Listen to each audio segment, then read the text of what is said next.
So my name's David, and I'm a poet. And yes, I know that's weird, and I apologize. I feel the need to apologize for it because in any given college social situation, after the obligatory exchange of names, the next question is always, "What's your major?" And I reply, "Creative writer." And they go, "Oh, that's cool. What do you want to write?" And then I have to say, "Poetry." And then their face gets it becomes this mixture of confusion and pity. And then their eyes seem to say, "Oh, I see you're getting a degree in being a homeless person when you graduate." And so my poem I'm going to do tonight is about forgiveness and pursuing what you're passionate about. And so I've been attending class since 2006, and math's not my strongest subject, but I realize that works out to be about 9 years. So it's okay. I'm trying to set the record for the longest time taken for an undergraduate degree. I've been going to school so long that I've seen 2 Lord of the Rings trilogies come and go, and there will be a new Star Wars movie by the time that I graduate.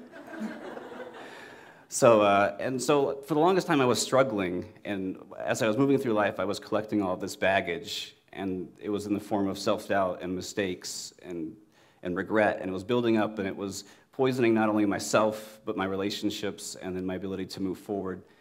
And it wasn't until I discovered writing that I found out that's what I was passionate about, and it allowed me to just let all that go and move forward. And one of my favorite poets has an amazing line, Buddy Wakefield, and he said, "Forgiveness is the release of all hope for a better past."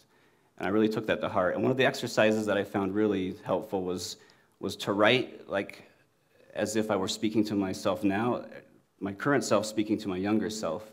And so that's what this poem is about. It's called Self-Addressed. I'm 33 years old now, and these hands of mine are pressed hard against the looking glass, searching for recollection in the face of a stranger who stares back with eyes so far from childhood. You see, I never told myself that I could be somebody. I never pushed myself to be that somebody. You see, I was supposed to be somebody. August 21st, 1985.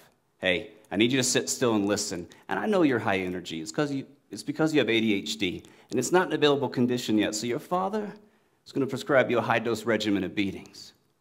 And one day, you'll have a son of your own just like you, no, much, much worse, and you'll begin to understand. Now, I'm not saying Dad was right. What I'm saying is don't let anger poison you. Don't let 20 years go by until you flower forgiveness. The Billy Rubin left its mark. You were small for your age. This is a gift, though I know right now you see it as a curse. And I know it always means getting picked last and never making the team, but it also means you can eat whatever you want and never having to exercise. So constantly remind yourself of what those doctors told your parents. Mr. and Mrs. Baxley, your son will most likely die. And even if somehow he manages to survive, he will suffer severe brain damage. Right now, your eyes are wide and your dreams are big. In no particular order, you want to be a doctor, astronaut, movie star, ninja, and Tyrannosaurus Rex. You have not yet learned to fear blood. Your 7th grade algebra teacher has yet to scrub your lunch. Your self-esteem has not yet been destroyed. You don't yet know that you were born 300 years too late and that the last is simply impossible. Because right now, everything is still possible.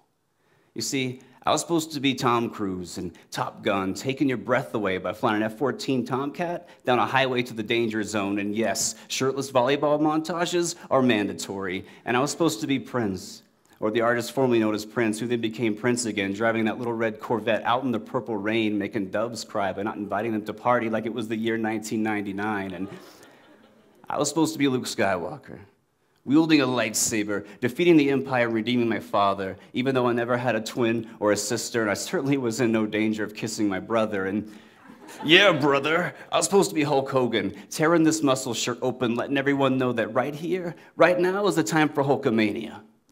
But most of all, I was supposed to be me. Only somewhere between the back then and the here and now, I had forgotten that. August 21st, 1995. You're 15 and won't listen, but still, I have to try. You hate your hair, but enjoy it while you can, kid. And you think your ears are too big and the mirror brings nothing but shame. Don't worry. In just a few short years, this is all going to change. You were going to make out with girls, like a lot. And Mom and Dad moved you around more times than you can count, and you were so shy and soft-spoken and have trouble looking anyone in the eye. You lost your self-esteem on the fists and tongues of bullies. You think you are broken. You hate yourself. Put away the knife. You will never be able to cut deep enough to fill the emptiness. Put away the knife. Because one day your son will take his tiny fingers and trace them over the shame etched into your wrists and ask tough questions. Thank God. No matter how many times you try, you'll never be able to revise those rough drafts of your suicide. And I wish I could be there to put my arms around you and tell you that I love you, even though you don't yet love yourself. So I'm speaking this poem about myself, to remind myself to breathe. Because we all have different reasons for forgetting. But most of all, we have forgotten the millions of reasons that exist for remembering. So this is for forgetting how to speak God the day you learned how to speak English. And this is for giving up on being that astronaut the day you watched the Space Shuttle Challenger blow up. And this is for losing by winning a fist fight with your brother. This is for the night you watched your father hit your mother. This is for all the times you had to move and start over. And this is for each new wave of bullies picking you last to join them and first to be their punching bag. And this is for watching your brother lace up his combat boots and march to war. And this is for everyone who told you you will never amount to anything. So pick yourself up and brush the dust of yesterday from your shoulders and paint a sign that says tomorrow, then give it to yourself so you can hang it from your mother's fridge like the masterpiece you could become. August 21st, 2013. Sure, you're 33 and your age bothers you, but you have finally found yourself, and besides, you have one amazing wife who knows the Millennium Falcon can make 0.5 past light speed. You still have worries like this receding hairline and fearing cancer behind every cough and wondering if you'll ever be able to pass Math 1040, but these are eclipsed by two children who you love with more intensity than a summer sun. And I know our life didn't turn out where we thought it would, but whose does? You will finally learn to live, to love, and to accept. You know who you are. You were that nerd, poet, son, brother, husband, father, but most importantly, you were you. You were you. So this is for the 1,000 bad lines you wrote, but having just one come out right. This is for all the girls who broke your heart, but finding the one to wear your ring.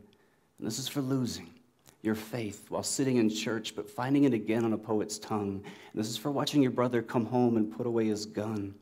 And this is for the night you finally put away that knife and stopped using your body as a cutting board. And this is for all the times you thought it was too hard to go on, but somehow you found the courage to choose life. And this is for those moments you held your children in your arms and heard them cry their first breaths.